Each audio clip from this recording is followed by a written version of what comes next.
If you're in your 20s and you're feeling heartbroken, confused, or like you're behind in life, then sis, this is a video for you. I'm in my 30s, so these are some of the things that I wish that somebody would have sat me down and told me before I wasted my time, my energy, and my money to figure this out the hard way. So I had to figure this out the hard way just so that you won't have to. So I'm going to give you 5 things that I wish I would have knew in my 20s. This is not a video to judge you or my younger self because honestly, I was doing the best I could with what I knew at the time. What they say will never stay.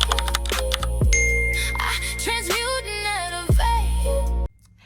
Hey guys, welcome back to my channel. I'm Ashley if we're meeting for the first time, but if you've already been here and you already know me, we're probably friends, so thanks for being with me. We're gonna have some girl talk tonight before I take my makeup off and take my butt to bed. The first thing I wish I would have knew in my 20s was to pray through it all. And when I say pray, I really mean pray. I'm not just talking about when my life falling apart or when I'm crying on the bathroom floor or damn, even when my bank account was looking mad disrespectful. I mean really praying through it all. I just wish I understood earlier that God was in control at times when I felt rejected, confused, abandoned, or even just like life wasn't going according to my little Pinterest board. Because let me tell you something. What feels like rejection now is really God blocking you from something that would have took you through there, okay? Take me off. Cut the show. So trust me, sis. When I look back at some of the things in my 20s that I was crying over, now that I look back, I'm like, God, thank you for not letting that work out, because clearly I wasn't thinking straight. Clearly I was delulu. Something was wrong with me.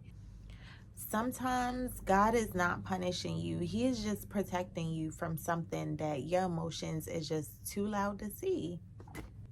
The second thing I wish I would have knew in my 20s is nobody is coming to save you. And that is so freeing.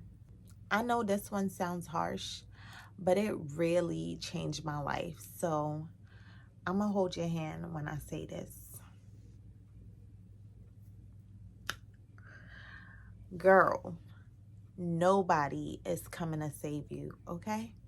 Nobody's coming to save us. I had to tell myself the same thing. So I'm going to tell you.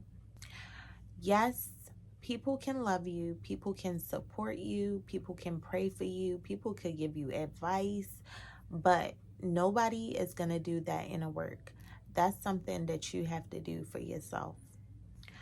Nobody can build your confidence for you. Nobody can heal your trauma for you. Nobody can chase your dreams for you while you're just sitting there scrolling.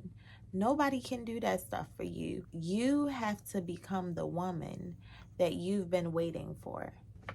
You have to show up for yourself. Even when you're tired, even when you're scared, even when you don't know what you're doing, show up for yourself. Because waiting to be rescued is going to have you stuck for years. Nobody is coming to save you, boo. And I know it hurts, but I had to tell myself the same thing. All right, so the third thing that I wish I would have knew in my 20s was to stop being so male-centered. Ladies, please, I beg you, stop it. Cut it, okay? Cut it. Pain, heartbreak. So let's talk about men, because this is where I wish somebody would have shook me by the shoulders and asked me like, girl, are you okay? I wished I stopped making men the center of my world. I wish I would have stopped measuring my worth by who wanted me, who chose me, who texted me back, who watched my story, who didn't watch my story. All of that stuff that just didn't really matter.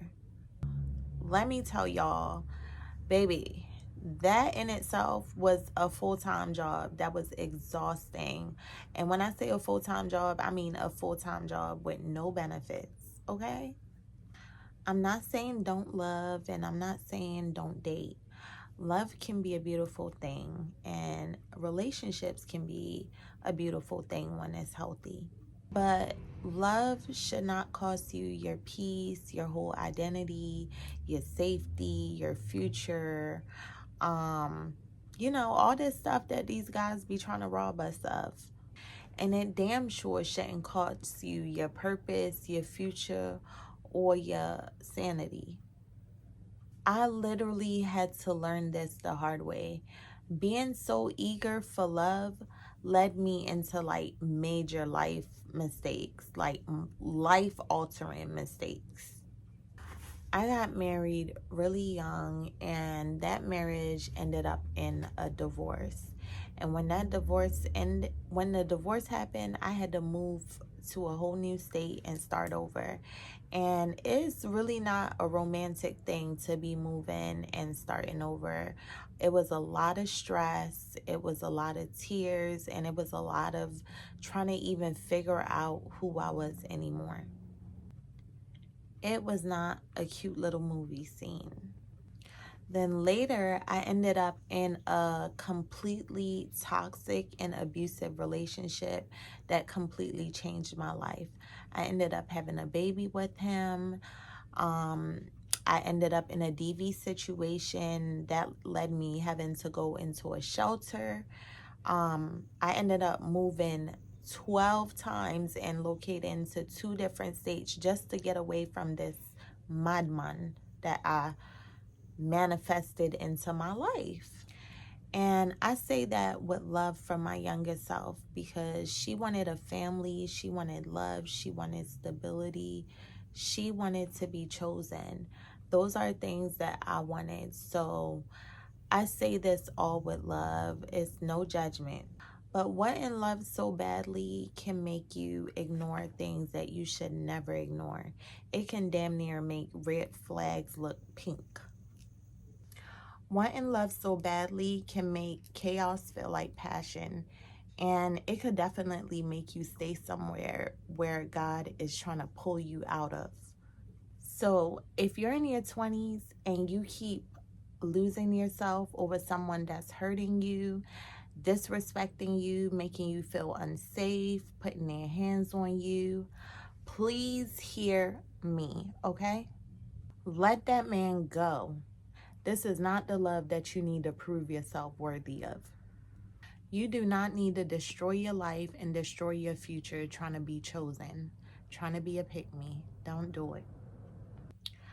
I've learned that a man can like you and still not be good for you. He can want access to you and still not value you.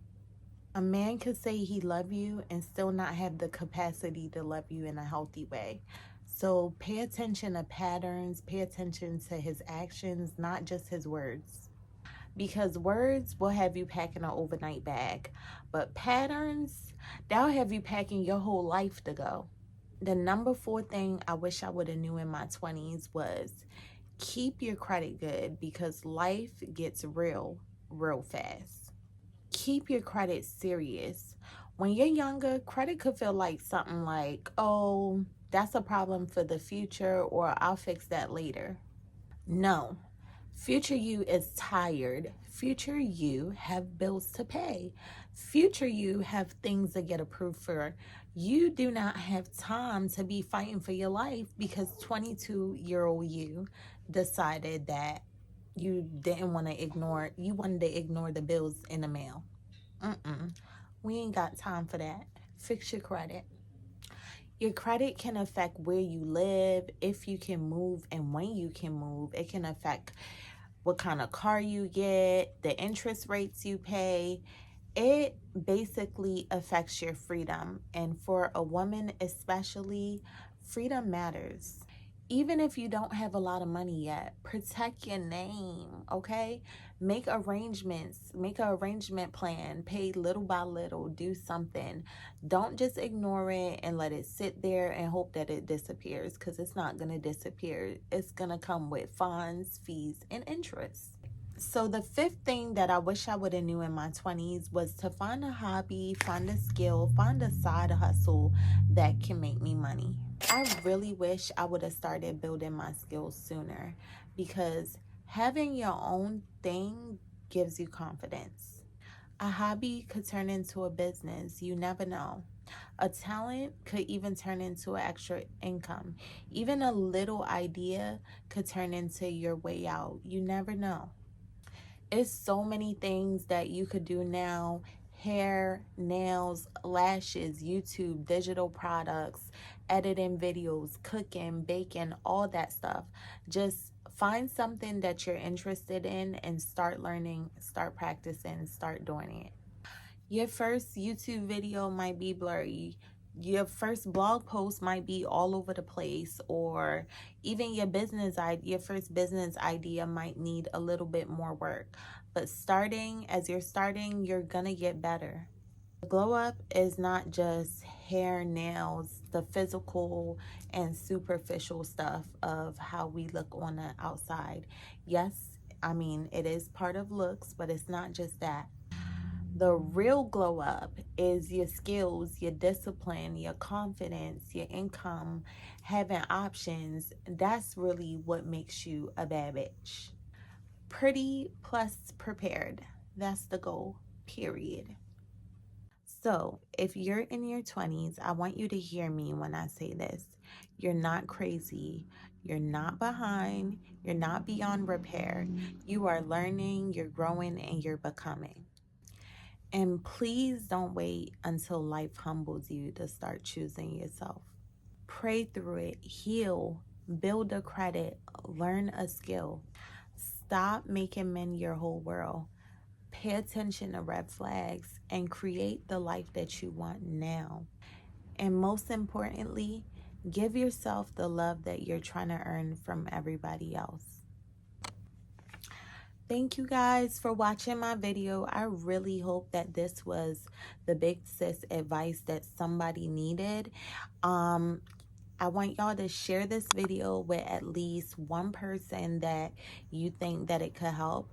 Also, drop a comment below and tell me what's the one thing that you wish you would have knew sooner, because I want this space to be a safe space for women that are growing and learning, and for us to just become the best versions of ourselves together. So okay, that's it, guys. Thank you for watching my channel. Make sure you subscribe if you're not already. Also, make sure your bell is turned on so you get a notification every time I drop a new video. Also, go to my channel and watch a few more of my videos. I have a bunch of videos that y'all can binge watch. Thank you.